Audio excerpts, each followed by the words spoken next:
আসসালামু আলাইকুম রহমতুল্লাহ।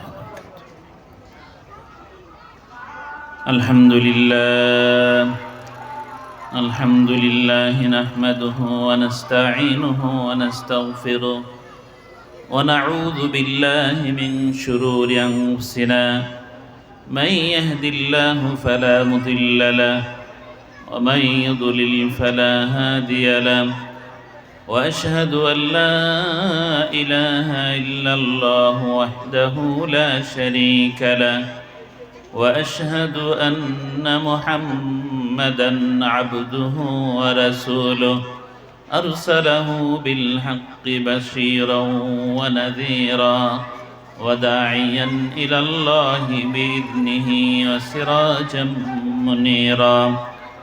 أما بعد فقد قال الله تعالى في كلامه المجيد والفرقان الحميد: أعوذ بالله من الشيطان الرجيم. بسم الله الرحمن الرحيم. والذين آمنوا أشد حبا لله. সদাকাল্লাহুল আযীম। আলহামদুলিল্লাহ, আল্লাহ পাকের শুকর। আল্লাহ তাবারক ওয়া তাআলা আমাদেরকে পৃথিবীতে প্রেরণ করেছেন, একমাত্র উদ্দেশ্য হল আল্লাহ পাকের ইবাদত। ওমা খালাকতুল জিন্না ওয়াল ইনসা ইল্লা লিয়াবুদুন। আল্লাহ পাক বলেন, মানুষ এবং জিন জাতিকে আমি সৃষ্টি করেছি শুধু আমার ইবাদতের জন্য। আমাদেরকে সৃষ্টির উদ্দেশ্য একমাত্র আল্লাহ পাকের, সেটা হলো আল্লাহ পাকের ইবাদত। এই হলো একমাত্র উদ্দেশ্য। আল্লাহ পাক এই পৃথিবীতে কোনো ব্যবসাকে উপলক্ষ করে পাঠান নাই, কোনো হাল চাষকে উদ্দেশ্য করে আল্লাহ পাক পাঠান নাই। দুনিয়ার ঘর বাড়ি রাস্তাঘাট বানানো, এই সমস্ত উদ্দেশ্য করে আল্লাহ পাক আমাদেরকে পৃথিবীতে প্রেরণ করেন নাই। আমাদেরকে প্রেরণ করা একমাত্র উদ্দেশ্য হলো আল্লাহ পাকের ইবাদত। আল্লাহ পাকের গোলাম হয়ে যাওয়া। আল্লাহ পাক হলো মাবুদ আর আমরা আবেদ, ইবাদতকারী। আমরা আল্লাহ পাকের গোলাম হয়ে যাওয়া, এটা হলো আল্লাহ পাকের উদ্দেশ্য। আমরা আল্লাহ পাকের গোলাম, অন্য কিছু না।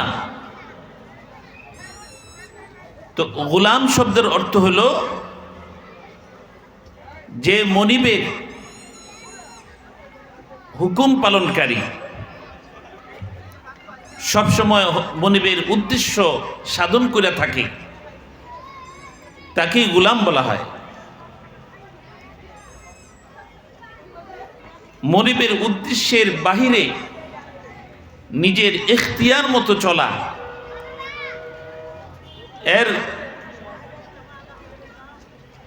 এটা গোলামের উদ্দেশ্য না। গোলামের উদ্দেশ্য হলো মনিবের ইচ্ছাকে কার্যে পরিণত করা। যদি মনিবের ইচ্ছাকে কার্যে পরিণত না করে সেই গোলামকে বহিষ্কার করা হয়, তাকে শাস্তি দেওয়া হয়। আল্লাহ পাকের ইবাদত আমাদের উদ্দেশ্য, এই জন্যই পৃথিবীতে প্রেরণ করেছেন। وعباد الرحمن الذين يمشون على الأرض هونا وإذا خاطبهم الجاهلون قالوا سلاما والذين يبيتون لربهم سجدا وقياما আল্লাহ পাকের গোলামের তিন গুণ। এক নম্বর হইল ইবাদুর রহমানিল্লাযীনা ইয়ামশুনা আলাল আরদি হাওনা, গোলাম সব সময় জমিনের মধ্যে চলাফেরা করবে নম্রভাবে, মাথা নিচু করে, তার মধ্যে কোনো অহংকার থাকবে না। আল্লাহ পাক আমাদের মনে, আর আমরা আল্লাহ পাকের গোলাম, আমাদের এখতিয়ার মতো আমরা জিন্দেগি গঠন করতে পারবো না, আমাদের এখতিয়ার মতো আমরা চলতে পারবো না, আমাদের এখতিয়ার মতো দুনিয়া আমরা সাজাইতে পারবো না। বরং গোলামের গুণ হইল আল্লাহ পাকের হুকুমের সামনে মাথা নত করে চলা, আল্লাহ পাকের হুকুমকে মাইনে নেওয়া, স্বীকার করা, আল্লাহ পাকের হুকুমকে কার্যে পরিণত করা হইল গোলামের গুণ।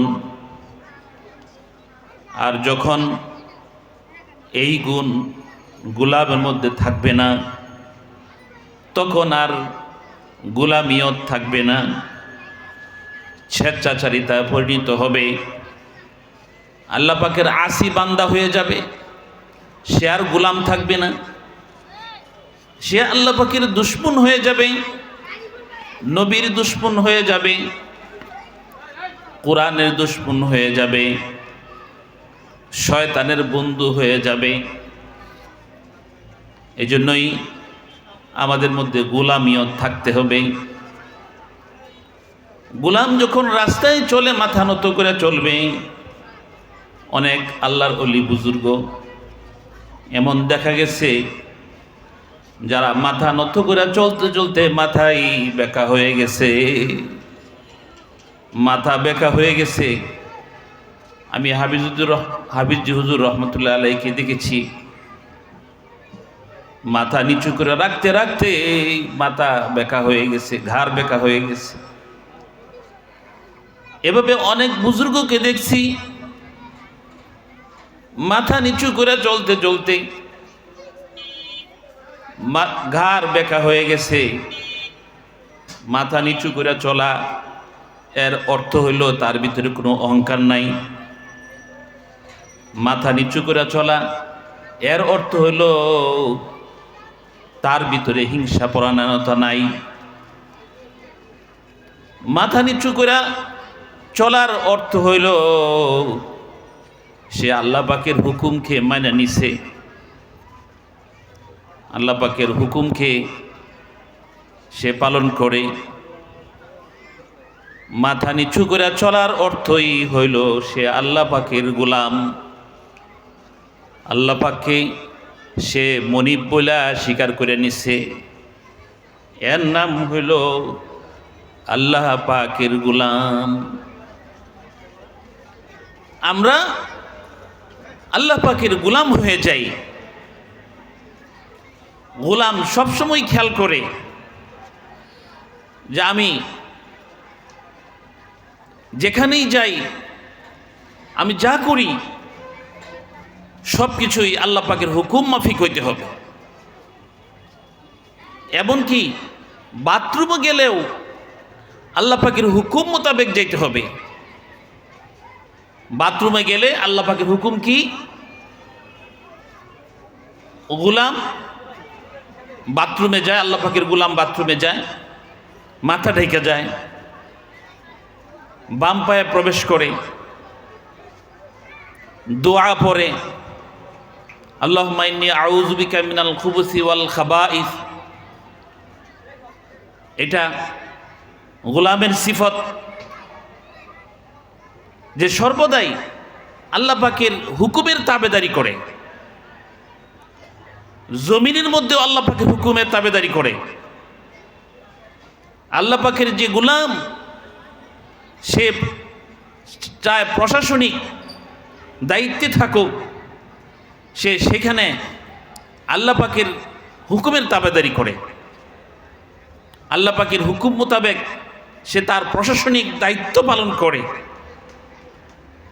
যে আল্লাহ পাকের গোলাম, আল্লাহ পাকের হুকুম মাফিক সে হাল চাষ করে, ক্ষেত খামারি করে, ঘর বাড়ি বাঁধে, সব কিছুই আল্লাহ পাকের হুকুম মাফিক। আল্লাহ পাকের গোলামের সিফত হইল, যখন আজান হয়ে যায় মসজিদ থেকে উঁচু কণ্ঠে যখন আল্লাহু আকবার ধ্বনি আসে, তখন আল্লাহু আকবার ধ্বনি শুনে আল্লাহর গোলামের শরীরের মধ্যে কম্পন উঠা যায়, শরীরের লুম দাঁড়ায়া যায়, আল্লাহ পাকের হুকুম পালন করার জন্য সে অস্থির হয়ে পড়ে। বুঝতে হবে এই হলো আল্লাহ পাকের গোলাম। আর যার ভিতরে কোনো প্রতিক্রিয়া সৃষ্টি হয় না, আজানের মাধ্যমে আল্লাহ পাকের আল্লাহর ঘর মসজিদ থেকে যখন উঁচু কণ্ঠে আওয়াজ হয় আল্লাহু আকবার, তখন যে আসি, যে নাফরমান, তার ভিতরে কোনো কম্পন সৃষ্টি হয় না। সে মসজিদের দিকে অগ্রসর হওয়ার জন্য ইচ্ছা করে না, শয়তান তাকে দখল করে নিছে, শয়তান তার ঘাড়ের উপরে উঠে বসছে। আল্লাহর গোলাম আজান হইলে পড়ে সে আর কাজ করে না। ইযা নুদিয়া লিস-সালাতি মি ইয়াউমিল জুমআতি ফাসআউ ইলা যিকরিল্লাহি ওয়া যারুল বাই। যখন জুমার নামাজের আজান হয় তখন তোমরা মসজিদের দিকে অগ্রসর হও এবং দুনিয়াবি কাজকর্ম পরিত্যাগ করো, স্টপ করে দেও। এখন আর কাজের সময় না, এখন আল্লাহর ঘর থেকে আল্লাহু আকবার ধ্বনি বেশি আসছে। মহান আল্লাহ রাব্বুল আলামিন আমাকে আল্লাহকে সেজদা করার জন্য ডাকতেছে। এখন তার হুকুম পালন করতে হবে, তাকে সেজদা করতে হবে। এখন আর কাজের সময় আমার নাই। ফাইজা কুদিয়াতিস সালাতু ফান্তাশিরু ফিল আরদি, যখন নামাজ শেষ হয়ে যায় তখন তোমরা আবার দুনিয়ার কাজে ব্যস্ত হয়ে যাও, ক্ষেত খামারে ব্যস্ত হয়ে যাও, ব্যবসা বাণিজ্যে চলে যাও, তোমার ডিউটিতে চলে যাও, কোনো অসুবিধা নাই। আবার আসর নামাজের ধ্বনি, আল্লাহু আকবার ধ্বনি কানের মধ্যে যখন আসবে, আবার তুমি তোমার কাজ স্টপ করে তুমি আল্লাহর হুকুম পালন করো, আল্লাহকে সেজদা করো। আল্লাহর গোলাম দৈনিক আল্লাহ পাককে 5 বার সেজদা করে, 5 ওয়াক্ত আল্লাহ পাককে সেজদা করে। এটাই প্রমাণ করে যে আমি আল্লাহর গোলাম, আমি একজন সাধারণ মানুষ, আমি আমার মর্যাদার প্রতীক নাক, আমার মর্যাদার প্রতীক নাককে মাটির মধ্যে লাগাইয়া, সৌভাগ্যের প্রতীক কপালকে মাটির মধ্যে ঘষা দিয়া আমি দেখায় দিলাম যে আমার আল্লাহ সবচেয়ে ঊর্ধ্বে, আমি তার সম্মানের কাছে নিশ্চেনাবুত আমি নাক দিয়া খত দিতেছি। এটাই সে প্রমাণ করে যে আমার আল্লাহ পাক সবচেয়ে মর্যাদাশীল, আর আল্লাহ পাকের মর্যাদার সামনে আমার কোনো মর্যাদাই নাই।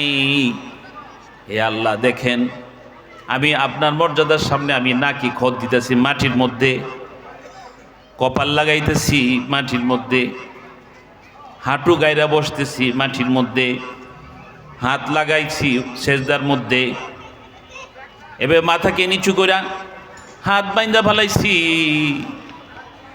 আল্লাহর জন্য আমি অ্যারেস্ট হয়ে গেলাম। সুরের হাত বাঁধে না, হাত বাইন্দা ফেলায়, হাতে হ্যান্ডকাপ লাগায় ফেলায়, হাত বাইন্দা ফেলায়। জন্য আমি আল্লাহ পাকের সামনে লজ্জিত, আমি গুনাহগার। এই জন্যই নামাজের দ্বারা আমি যে গুনাহগার, হাত বাইন্দা চুরের মতো হাত বাইন্দা আমি আল্লাহকে দেখাইতে চাই যে আমি আল্লাহ পাকের কাছে একজন অপরাধী মাত্র।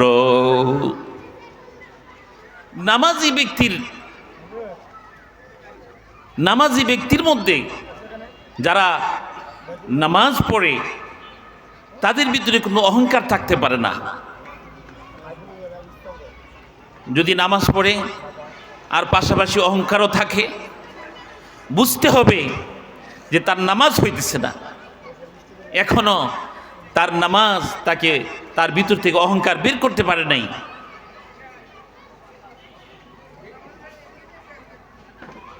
তার ভিতর থেকে এখনো নামাজে বদ খাসলত বের করতে পারে নাই। নামাজ খায় আর বিড়ি সিগারেটও খায়, বোঝা গেল নামাজের মধ্যে ত্রুটি আছে। প্রকৃত নামাজি কখনো বিড়ি সিগারেট খায় না, খাইতে পারে না। আল্লাহ পাকের সঙ্গে এশক মোহব্বতের কমতি আছে। আল্লাহ পাকের গোলাম কখনো তার এই দুই ঠোঁটের মধ্যে বিড়ি সিগারেট লাগাইতে পারে না। কি করে সম্ভব?